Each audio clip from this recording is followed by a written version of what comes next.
We're going to do a couple of videos to show you how we design, install and configure a wireless network for a client. It's quite a large building, about 3,000 square meters, so 27,000 square feet, something like that. So it's going to be quite interesting, hopefully interesting, to see how we spec the network and how we install it. So come along and we'll see how we get on.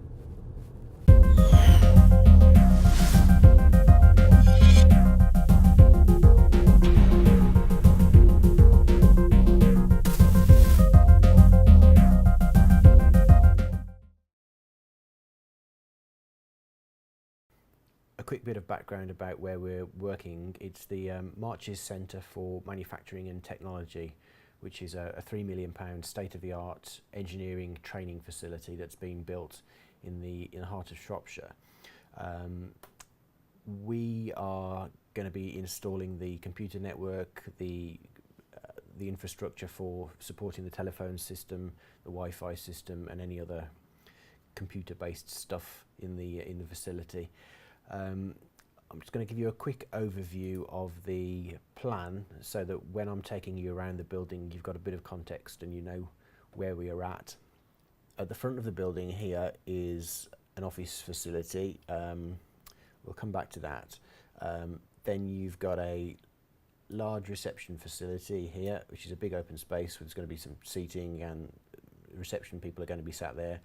There's an auditorium here with a projector and audio-visual facilities. Then you come through into the main facility here, and this is where you'll find all of the engineering specialist areas. So there's a collection of lathes and milling machines, lathes here, milling machines here. CNC machines are going to be located here. Then there's going to be a robotics training section, hydraulics and pneumatics training, lecture facilities here and here. This is a metrology section for measuring, and we've got some vehicle ramps here and a body repair section, a spray booth and a dynamometer rolling road facility here. In terms of cabling and infrastructure in this building, there is already a data cab which is located in the office building. In fact, it is here. In order for us to get network coverage into the rest of the building though, because the distances involved are beyond the reach of where we would run a Cat5 cable to, we need to run a fibre optic cable to an intermediary cab. So what we're going to be doing is installing a second cab here, and we're also going to install another cab here. And the plan is for us to run a fibre optic cable to link this cab with that cab. We're also going to install a Cat5 cable just to link that cab with the main cab. And within each of those cabinets the network switches will be located, and those network switches will serve a bunch of equipment connected to each of those switches. This one in the training facility will be cabled out to a bunch of wireless access points and network sockets around this area here, and this cab here will be to serve a fairly high density of network sockets which are going to be located in this room here. This is going to be a CAD/CAM training facility, so there's going to be lots of data connections in that room. So that's a quick overview of what the network's going to be what the network structure is going to look like.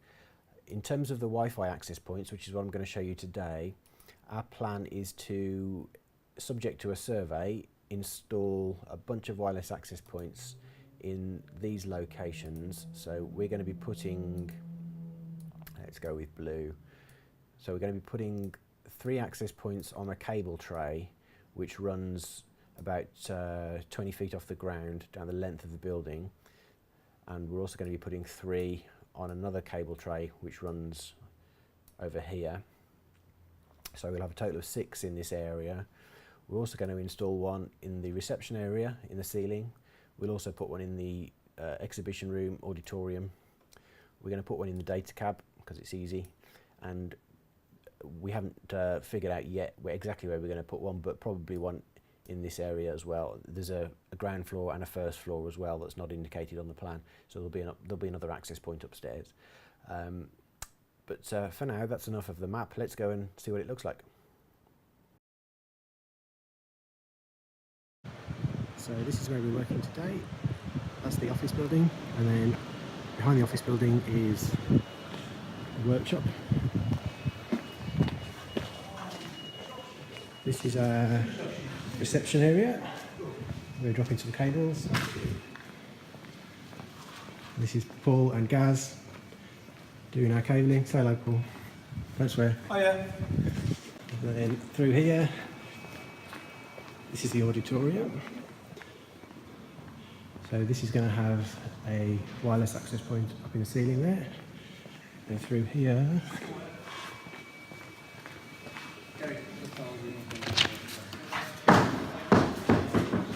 is the workshop area. So we are doing some cables into this area. That's our cherry picker there.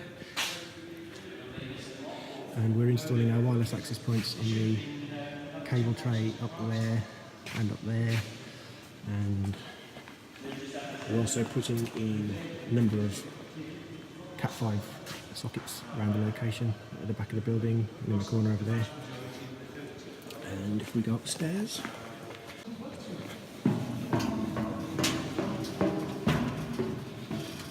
this is where our cab is going to be located, or is located.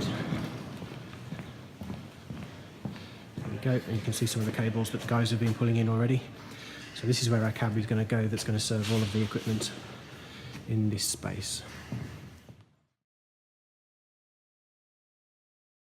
What you're seeing here is the screen recording from my laptop whilst I was doing the wireless survey at the location. So I'm using a product called NetSpot, which is a well-priced wireless survey tool.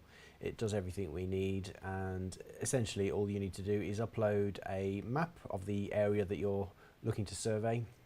In this case, I've uploaded a JPEG image of the location, and I'm effectively walking around the building, and at each location that I'm standing on the map, I'm clicking down on my laptop, and it takes about 5 to 10 seconds. You can see the little red light flashing there, but what the software is doing at that point is scanning for all wireless networks that it can pick up and recording their signal strength.